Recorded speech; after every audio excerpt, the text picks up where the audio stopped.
কিছু কিছু ইবাদত আছে যেমন নামাজ, কোরআন তেলাওয়াত, এগুলোর ক্ষেত্রে কি লাগে? ওযু লাগে। ওযু লাগে, তাহারত হাসিল করা লাগে।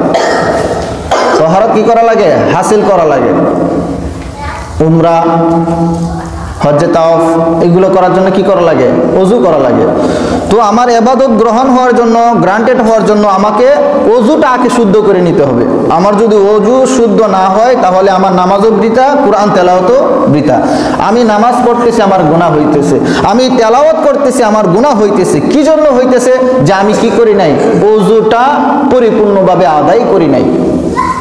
অথচ আমি করতেছি সওয়াবের কাজ, কোরআন তেলাওয়াত সওয়াবের কাজ, নামাজ সওয়াবের কাজ, কিন্তু এই সওয়াবের কাজ করতেছি অথচ আমার আমলনামায় গুনাহ জমা হইতেছে আইসা।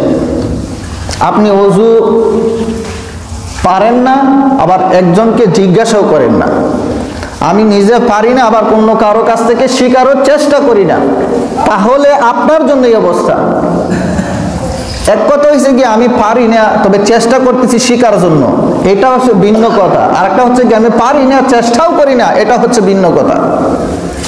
আমি নামাজের অনেক দোয়া দুরুদ আমি পারি না, সূরা কালাম পারি না, কিন্তু আমি নামাজে আসতেছি, আল্লাহ রাব্বুল আলামিন হয়তো আমি পারতেছি না, কি করব? চেষ্টাও করতেছি, আল্লাহ তাআলা এই নামাজকে গ্রহণ করে নিতে পারেন। তবে বিশ্বাস আল্লাহ রাব্বুল আলামিন এই নামাজকে গ্রহণ করে নেবেন। তবে আমি পারি না, আবার শেখারও চেষ্টা করি না, তাহলে এই জায়গায় আপনি গুনাহগার হবেন।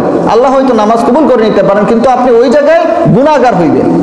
আর বাকি অন্য জায়গায় আপনি পারেন না বা চেষ্টা করতেছেন, তাহলে নামাজ আল্লাহ রাব্বুল আলামিন হয়তো কবুল করবেন এবং আপনি যে চেষ্টা করতেছেন সেই জন্য সওয়াবের ভাগীদার হইবেন। সুবহানাল্লাহ। তো আমি পারি না বা চেষ্টা করি না। তো ওযুটা ওইরকম ভাবে আমরা অনেকে আছে ওযুর মধ্যে গরমিল লাগাই দিই। তো আমি আসছিলাম কোন পর্যন্ত? বিসমিল্লাহ পর্যন্ত আসছিলাম। তো